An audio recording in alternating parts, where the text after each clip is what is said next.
ഒരു നാടിനെ ഒന്നടങ്കം ഞെട്ടിച്ച സംഭവം. ബേപ്പൂർ പോലീസ് സ്റ്റേഷന് പുറത്ത് മഴ ആർത്തലച്ച് പെയ്തൊരു രാത്രി. പോലീസുകാരെല്ലാം പതിവ് ഡ്യൂട്ടിയിലും. പൊടുന്നനെ അവിടുത്തെ ലാൻഡ് ഫോൺ നിർത്താതെ റിങ് ചെയ്യുന്നു. പെട്ടെന്നൊരു പോലീസുകാരൻ ഫോൺ എടുത്ത് സംസാരിച്ചു തുടങ്ങി. അതെ, എന്തോ വലിയൊരു സംഭവം നടന്നിരിക്കുന്നു. അവിടെ ആള് കൂടിയിട്ടുണ്ടോ, ഞങ്ങൾ ഉടൻ തന്നെ എത്താമെന്നും പറഞ്ഞ് പോലീസുകാരൻ ഫോൺ വെച്ചു. ആ രാത്രി ഉടൻ തന്നെ പോലീസുകാർ ജീപ്പ് എടുത്ത് പുറപ്പെടുന്നു. ജീപ്പ് ചെന്ന് നിന്നതാകട്ടെ ചാലിയും കടപ്പുറത്തും. ചാലിയാർ പുഴ കടലിനോട് ചേരുന്ന അഴിമുഖത്തിനടുത്ത് വലിയൊരാൾക്കൂട്ടം കാണാം. പോലീസ് അവരെ വകഞ്ഞു മാറ്റി അഴിമുഖത്തിനടുത്തേക്ക് എത്തി. പോലീസുകാർ കണ്ടതാവട്ടെ ഞെട്ടിക്കുന്ന കാഴ്ചയും. അവിടെ ആൾക്കൂട്ടത്തിന് നടുവിൽ ഒരു മനുഷ്യന്റെ കൈപ്പത്തി മണലിനുള്ളിൽ പൂണ്ടുകിടക്കുന്നു. കൈപ്പത്തി ജീർണാവസ്ഥയിലാണ്. ഇതിൽ നിന്ന് എന്തെങ്കിലും തുമ്പ് കിട്ടുക എന്നുള്ളത് അല്പം സാഹസമാണെന്ന് പോലീസിന് ആദ്യം തന്നെ മനസ്സിലായി. കേസെടുത്ത് അന്വേഷണം ആരംഭിക്കുന്നു. കൂടുതൽ അന്വേഷണങ്ങൾക്കായി കൈപ്പത്തി കസ്റ്റഡിയിലെടുത്ത് കോഴിക്കോട് മെഡിക്കൽ കോളേജിലേക്ക് അയച്ചു. അഴുകിത്തീരാറായ അവസ്ഥയിലായതിനാൽ തന്നെ ഫോറൻസിക് സംഘത്തിന് അതിൽ നിന്നും കാര്യമായൊന്നും തന്നെ കിട്ടിയില്ല. DNA പരിശോധനയിലും നിരാശയായിരുന്നു ഫലം. പോലീസ് കണക്ക് കൂട്ടിയതുപോലെ തന്നെ ഒരു തുമ്പും കിട്ടിയില്ല. ഏകദേശം 4 ദിവസത്തിന് ശേഷം ബേപ്പൂർ പോലീസ് സ്റ്റേഷനിലേക്ക് വീണ്ടും ഒരു ഫോൺ കോൾ എത്തുന്നു. ചാലിയത്ത് നിന്നും മറ്റൊരു കൈപ്പത്തി കൂടി കണ്ടെത്തിയിരിക്കുന്നു. ഇത്തവണ കിട്ടിയതാകട്ടെ ഒരു ഇടത് കൈപ്പത്തിയും. പോലീസ് സംഭവസ്ഥലത്തെത്തി നടപടികൾ ആരംഭിച്ചിട്ട് ഇത് മറ്റൊരു കേസായി രജിസ്റ്റർ ചെയ്യുകയും ചെയ്തു. പിന്നീട് ഏകദേശം 5 ദിവസങ്ങൾക്ക് ശേഷം കോഴിക്കോടിന്റെ മലയോര പ്രദേശമായ മുക്കത്ത് നിന്നും കഥയുടെ 2ാം ഭാഗം തുടങ്ങുന്നു. അവിടെയുള്ള കുമാരനെല്ലൂർ എസ്റ്റേറ്റിന് സമീപത്തുകൂടിയാണ് തടപ്പറമ്പ് റോഡ് കടന്നു പോകുന്നത്. ഈ എസ്റ്റേറ്റിനോട് ചേർന്ന ഭാഗത്ത് റോഡിൽ വലിയൊരു കുന്നുകണക്കെ കോഴി വേസ്റ്റും അറവ് മാലിന്യങ്ങളും ഉൾപ്പെടെ കൂട്ടിയിട്ടിരിക്കുകയാണ്. രാത്രിയുടെ മറവിലാണ് ആളുകൾ മാലിന്യങ്ങൾ കൊണ്ടുവന്ന് തള്ളുന്നതെന്നായിരുന്നു ആളുകളുടെ പരാതി. ഇതിന് തടയിടാനും കഴിഞ്ഞിരുന്നില്ല. പൊറുതിമുട്ടിയ നാട്ടുകാർ ഒത്തുകൂടുകയും ഒരു ഫേസ്ബുക്ക് ഗ്രൂപ്പ് ഉണ്ടാക്കുകയും ചെയ്തു. മാലിന്യങ്ങൾ വലിച്ചെറിയുന്നവരെ കണ്ടെത്താനായിരുന്നു ഇവരുടെ ശ്രമം. ഇതിന്റെ ആദ്യപടിയായി മാലിന്യങ്ങൾ അവിടെ നിന്ന് നീക്കം ചെയ്യൽ നടപടിയും ആരംഭിച്ചു. മാലിന്യങ്ങൾക്കിടയിൽ കൂടുതലും കോഴിയുടെ വേസ്റ്റ് ആയിരുന്നു. എന്നാൽ കൂട്ടത്തിൽ വലിയൊരു ചാക്കുകെട്ട് ഒരാൾ ശ്രദ്ധിക്കുന്നു. മാലിന്യ കൂമ്പാരത്തിൽ നിന്നും ദുർഗന്ധം വമിക്കുന്നതിനാൽ ആരും തന്നെ ചാക്കുകെട്ടുകളൊന്നും തന്നെ തുറന്നു നോക്കാൻ തയ്യാറായിരുന്നില്ല. എന്നാൽ ചാക്കുകെട്ടിനുള്ളിൽ എന്തായിരിക്കുമെന്നറിയാൻ ആ വലിയ ചാക്കുകെട്ട് ആ ചെറുപ്പക്കാരൻ തുറന്നു നോക്കുന്നു.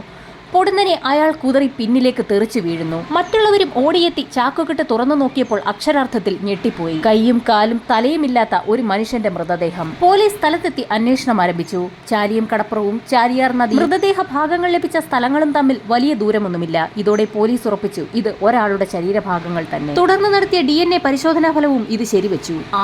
ആരെയോ കൊലപ്പെടുത്തി കഷ്ണങ്ങളാക്കി ഉപേക്ഷിച്ചിരിക്കുന്നു. ഇതിൽ ഇരുവഴിഞ്ഞിപ്പുഴയിൽ ഉപേക്ഷിച്ച ശരീരഭാഗങ്ങൾ ചാലിയാറിലൂടെ ഒഴുകി പിന്നീട് ചാലിയത്തിൽ പിന്നീട് ഇത് തീരത്തടിയുന്നു.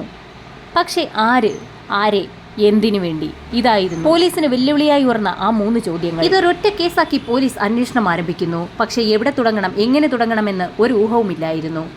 മാസങ്ങൾ കടന്നുപോയി. അങ്ങനെ ഒരു ദിവസം ചാലിയം കടപ്പുറത്ത് കുറെ കുട്ടികൾ ഫുട്ബോൾ കളിക്കുന്നുണ്ടായിരുന്നു. പൊടുന്നനെ ബോൾ തെറിച്ച് ഒരു വള്ളിപ്പടർപ്പിനുള്ളിലേക്ക് പോകുന്നു. ബോൾ എടുക്കാൻ വള്ളിപ്പടർപ്പിനുള്ളിലേക്ക് കയറിയ ഒരു കുട്ടി കണ്ടതാവട്ടെ ഞെട്ടിക്കുന്ന കാഴ്ച. മണലിൽ പാതി താഴ്ന്ന നിലയിൽ ഒരു തലയോട്ടി. കാഴ്ച കണ്ട് ഞെട്ടിപ്പോയ ആ കുട്ടി എന്ത് ചെയ്യണമെന്നറിയാതെ വീട്ടിലെത്തി ഉമ്മയോട് വിവരം പറയുന്നു. എന്നാൽ ഇത് വലിയ പൊല്ലാപ്പാകും, മറ്റാരോടും പറയേണ്ടതില്ല എന്ന് ആ ഉമ്മ മകനോട് പറയുന്നു. കുട്ടിയുടെ മനസ്സിനെ അസ്വസ്ഥമാക്കിയ ആ കാഴ്ച അവൻ സ്കൂളിലെത്തിയപ്പോൾ കൂട്ടുകാരോട് പറഞ്ഞു. വിവരമറിഞ്ഞ കൂട്ടത്തിലെ ഒരു കുട്ടിയാവട്ടെ തന്റെ വീട്ടിലെത്തി അത് അവന്റെ അച്ഛനോടും പറഞ്ഞു. ഒരു പൊതുപ്രവർത്തകൻ കൂടിയായിരുന്ന അദ്ദേഹം ഈ വിവരം പോലീസിൽ അറിയിക്കുന്നു. പോലീസിന് അതൊരു വലിയ തുമ്പായിരുന്നു. തുടർന്ന് നടത്തിയ അന്വേഷണത്തിലും DNA പരിശോധനയിലും പോലീസിന് കിട്ടിയ തലയോട്ടി മുൻപ് ലഭിച്ചിരുന്ന ശരീരഭാഗങ്ങളുടേത് തന്നെയെന്ന് കണ്ടെത്തി. അപ്പോഴും കേസ് തെളിയിക്കാനുള്ള വ്യക്തമായൊരു ലീഡ് പോലീസിന് കിട്ടിയില്ല. ഇതോടെ കേസ് ക്രൈംബ്രാഞ്ചിന് കൈമാറുന്നു. കേസ് അന്വേഷണ ചുമതല DYSP ബിനോയ്ക്കായിരുന്നു. ലഭ്യമായ തെളിവുകളെല്ലാം വെച്ച് അദ്ദേഹം ഒരു പ്രാഥമിക പരിശോധന ആരംഭിച്ചു. തലയോട്ടിയിൽ നിന്ന് ലഭിച്ച പല്ലുകൾ ശാസ്ത്രീയ പരിശോധനയിലൂടെ മരിച്ചത് 40-നും 50-നും ഇടയിൽ പ്രായമുള്ള ഒരാളാണെന്ന് കണ്ടെത്തുന്നു. കൈപ്പത്തിയിൽ നിന്ന് ലഭിച്ച അവ്യക്തമായ ഫിംഗർ പ്രിന്റ് ഹൈ ഡെഫിനിഷൻ സാങ്കേതിക വിദ്യ ഉപയോഗിച്ച് റീകൺസ്ട്രക്ട് ചെയ്യുന്നതിൽ ടീം വിജയിച്ചു. ഇത് പിന്നീട് സംസ്ഥാന ഫിംഗർ പ്രിന്റ് ബ്യൂറോയിലേക്കും അയച്ചു കൊടുക്കുന്നു. അതെ, അവിടെ നടത്തിയ പരിശോധനയിൽ പോലീസിന് വ്യക്തമായൊരു ഉത്തരം കിട്ടുന്നു. മലപ്പുറം വണ്ടൂർ പുതിയോത്ത് സ്വദേശി ഇസ്മായിലിനെ കുറിച്ച് കൂടുതൽ അന്വേഷിക്കുന്നു. അന്വേഷണത്തിൽ അയാൾ മിസ്സിംഗ് ആണെന്ന് കണ്ടെത്തി. കൂടുതൽ അന്വേഷണത്തിൽ അയാൾക്ക് 4 ഭാര്യമാരുണ്ടെന്ന് കണ്ടെത്തുന്നു. അതിലൊരാൾ ഇസ്മായിലിന്റെ ഉമ്മയ്ക്ക് എന്തെങ്കിലും അറിയാമായിരിക്കുമെന്ന് പറഞ്ഞ് ഇസ്മായിലിന്റെ അഡ്രസ് കൊടുക്കുന്നു. അങ്ങനെ പോലീസ് സംഘം ഇസ്മായിലിന്റെ വീട്ടിലുമെത്തി. വീട്ടിലെത്തിയപ്പോൾ പ്രായം ചെന്ന കിടപ്പിലായ ഉമ്മ പറഞ്ഞത് ഇസ്മായിൽ വീട്ടിലെത്തിയിട്ട് ഒരുപാട് കാലങ്ങളായി എന്നായിരുന്നു. എന്നിട്ട് എന്തുകൊണ്ടാണ് വിവരം പോലീസിൽ അറിയിക്കാത്തതെന്ന് ഉമ്മയോട് ചോദിച്ചപ്പോൾ അത് അവന്റെ സ്ഥിരം രീതിയാണെന്നും കുറച്ചു കഴിയുമ്പോൾ അവനിങ്ങി വന്നോളുമെന്നും പറഞ്ഞു. എന്നാൽ മരിച്ചത് ഇസ്മായിൽ തന്നെയാണോ എന്ന് പോലീസിന് DNA പരിശോധനയിലൂടെ മാത്രമേ തെളിയിക്കാനാവുകയുണ്ടായിരുന്നുള്ളൂ. എന്നാൽ വിവരം നേരിട്ട് പോലീസിന് ഉമ്മയോട് പറയാനാകുമായിരുന്നില്ല. ഒരു പരിശോധനയ്ക്കാണെന്ന് പറഞ്ഞ് രക്തസാമ്പിളുകൾ എടുക്കാൻ ശ്രമിച്ചപ്പോൾ അവർ വിസമ്മതിച്ചു. തുടർന്ന് മെഡിക്കൽ കോളേജിലെ ജീവനക്കാരായി എത്തിയ വനിതാ പോലീസുകാർ വിദഗ്ധ ചികിത്സയ്ക്കെന്ന് വിശ്വസിപ്പിച്ച് അവരെ മെഡിക്കൽ കോളേജിലേക്ക് കൊണ്ടുപോകുന്നു. പിന്നീട് നല്ല ചികിത്സയും നൽകി. പതിയെ പോലീസ് അവരുടെ വിശ്വാസം നേടിയെടുത്തു. പിന്നീട് ഇസ്മായിലിനെ കാണാനില്ല എന്നും ഇതിന്റെ അന്വേഷണത്തിനാണെന്നും പറഞ്ഞ് വിശ്വസിപ്പിച്ച് ഉമ്മയുടെ പൂർണ്ണ സമ്മതത്തോടെ തന്നെ അവരിൽ നിന്നും രക്തസാമ്പിളുകൾ എടുത്തു. അതെ, മരിച്ചത് ഇസ്മായിൽ തന്നെ. പോലീസ് അന്വേഷണം ഊർജിതമാക്കി. ഇസ്മായിലുമായി ബന്ധപ്പെട്ടവരെയും പരിചയക്കാരെയും എല്ലാം ചോദ്യം ചെയ്തു. അതിൽ ഒരാൾ പറഞ്ഞ കാര്യത്തിൽ നിന്നും പോലീസിന് ചെറിയൊരു തുമ്പ് കിട്ടുന്നു. ഇസ്മായിലിന്റെ സുഹൃത്തായിരുന്നു അയാൾ. അയാൾക്ക് ചികിത്സയ്ക്ക് വലിയൊരു തുക ആവശ്യമായി വന്നു. പലരോടും സഹായം ചോദിക്കുന്ന കൂട്ടത്തിൽ അയാൾ ഇസ്മായിലിനോടും സഹായം ചോദിച്ചിരുന്നു.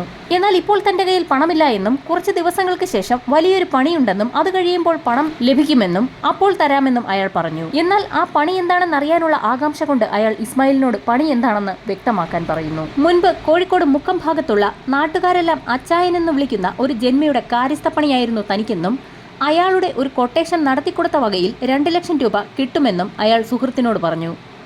എന്തായിരുന്നു ആ കൊട്ടേഷൻ എന്ന ചോദ്യത്തിന് ലഭിച്ച ഉത്തരം കേട്ട് അയാൾ ഞെട്ടിപ്പോയിരുന്നു. അയാൾ ഒരു സ്ത്രീയെ കൊന്നിട്ടുണ്ടെന്നും കുറച്ചുനാൾ കഴിയുമ്പോൾ പണം ലഭിക്കുമെന്നും പറഞ്ഞു.